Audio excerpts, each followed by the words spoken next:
The embossed cable scarf makes the perfect practice project to explore 3 different latch tool techniques. First, you'll learn to form a decorative turn. Second, you'll graduate to creating the exaggerated cable. And third, you'll learn to embellish the latch tool join. The scarf can be knit on any bulky or mid-gauge machine that can handle worsted weight yarn.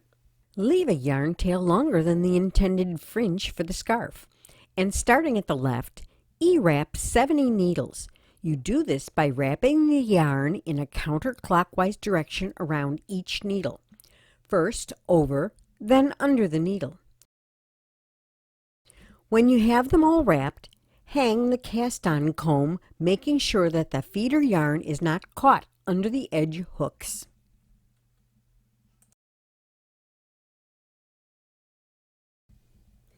On the LK150, the stitch size is set to 9. The levers on the carriage are set to knit in both directions. Carefully knit the first row. You may want to pull the needles all the way out on the next few rows until the carriage is moving smoothly. At this point, you may also want to add some light weights. Knit until your scarf is long enough. I knit a total of 336 rows. We are now going to arrange the needles for our drop stitches. Work from the outer edges.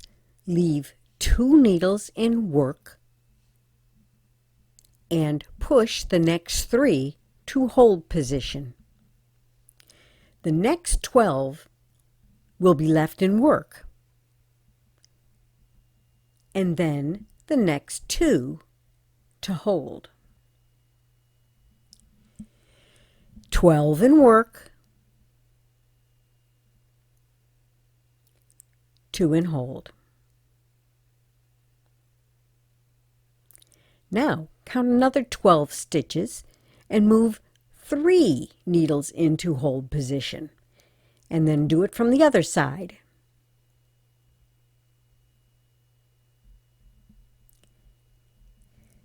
There should be 2 center needles left. These are the needles 1 right and 1 left of 0. Leave them both in work position. This is a great time to double check the needle arrangement, as it is easy to fix if needed.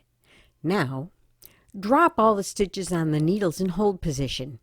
You can easily do this by returning them to the out of work position. Let the stitches run down if they want to. You can even encourage them. It's kind of fun. Once the planned stitches have been dropped, move the remaining needles to hold. Use the latch tool to bind off starting from the right side. Transfer the first stitch to the latch tool, then the second, and pull a loop through both loops. Let's take a closer look. Transfer the next stitch to the latch tool and pull a loop through both loops on the latch tool. Continue like this across all the needles. Just skip over the empty needles when you reach them. Now that the knitting is off the machine, help the drop stitches run all the way down to the cast-on row. In fact, even the E-wrap can be undone for the drop stitches. I use a finger or thumb to run down the line of stitches. Once that's done, you can pull the knitting sideways to help the stitches to unravel. Once all the drop stitches have unraveled, we can start rebuilding the column of stitches. This is the fundamental embossed stitch and makes a perfect starting point. With the knit side of the scarf facing you, we will start with the second column of drop stitches from either side. These are the columns with the 2 drop stitches. Locate the first 2 bars at the cast-on edge. Insert the hook above the second bar from the front to the back and twist the stitch to form a loop on the hook. This is like a little E-wrap on your hook. Now, find the next 2 bars in the column and put your hook under them and pull them through the loop on the hook. Then, find the next 2 bars in the column. Put your hook under them and pull them through the loop on the hook.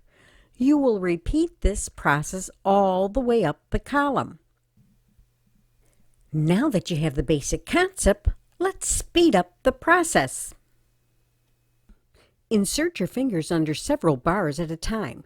The added resistance makes finding the next 2 loops easier and also helps to guide them through the working loop on the hook.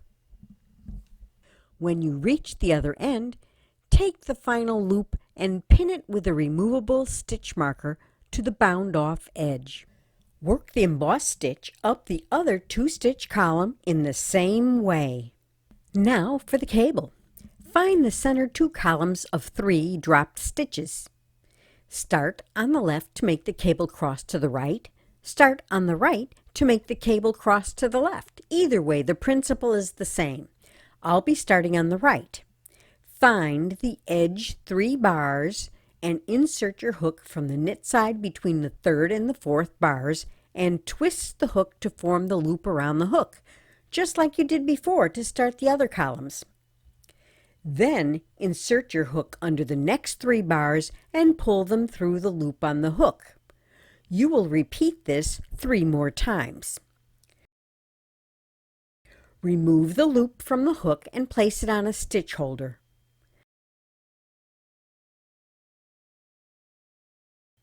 Now go over to the beginning of the adjacent 3-stitch column and insert your hook between the 3rd and the 4th bar and start this column in the same way.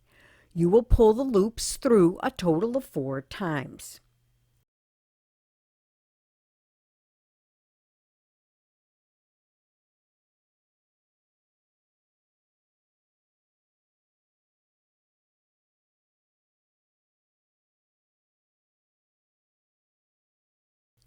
Here's where the cabling starts. Jump over the center 2 stitches to the other column and insert your hook under the next 3 bars and pull them through the loop on the hook. Repeat this 3 more times.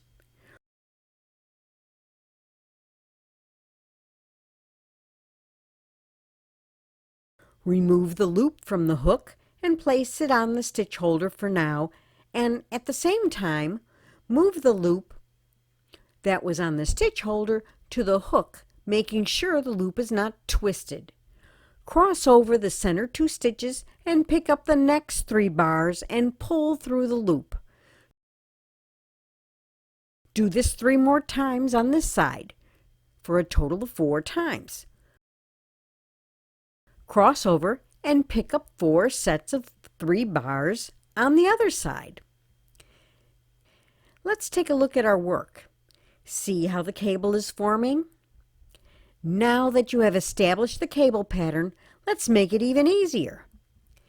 Instead of putting the loop on the stitch holder, just keep it on the hook, but hold it out of the way.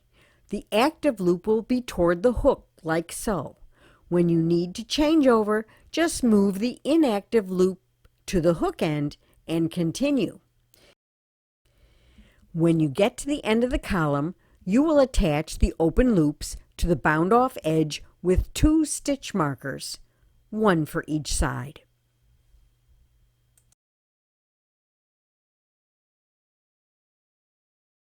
So now we have the 2 side columns to take care of. The scarf folds under at the embossed stitch columns and will be joined on the back. But first, we must work a column of embossed stitches as close to the 12 knit stitches as possible. Start with twisting the end 2 bars and pulling the next 2 bars through the working loop. I've already started on this edge and will continue all the way up. See how it creates a very sharp edge? Once we have completed the embossed stitch columns on both side edges, we will be ready to start the latch tool join. To start the join, hold the 2 edges next to each other. At the cast-on row, start with the twisted stitch under the first 3 bars and hold it on the hook. Then go over to the other side and create a second twisted stitch from the first 3 bars. Pull the second twisted stitch through the first one.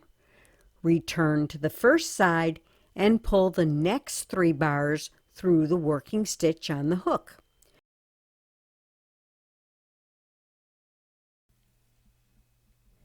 Then return to the other side and find the next 3 bars and pull them through the working loop. You will be going back and forth like this all the way to the end. Simple yet effective. The scarf is seamed and we have created a very attractive braid-like column the length of the scarf.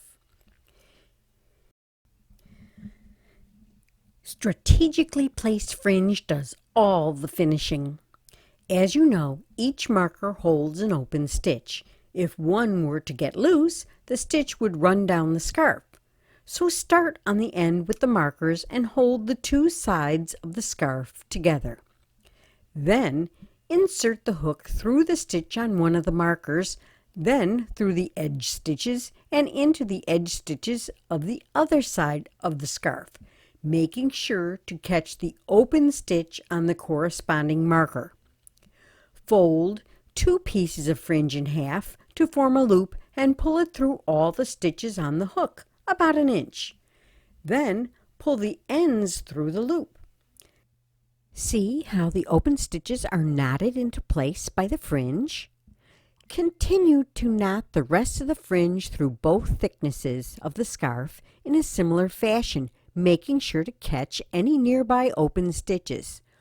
Once this end is completed, knot the fringe to close up the other end of the scarf. You are done! I hope you enjoyed making our project scarf and exploring latch tool techniques. Please take a moment to subscribe and ring the bell to receive notifications of upcoming videos. Happy machine knitting!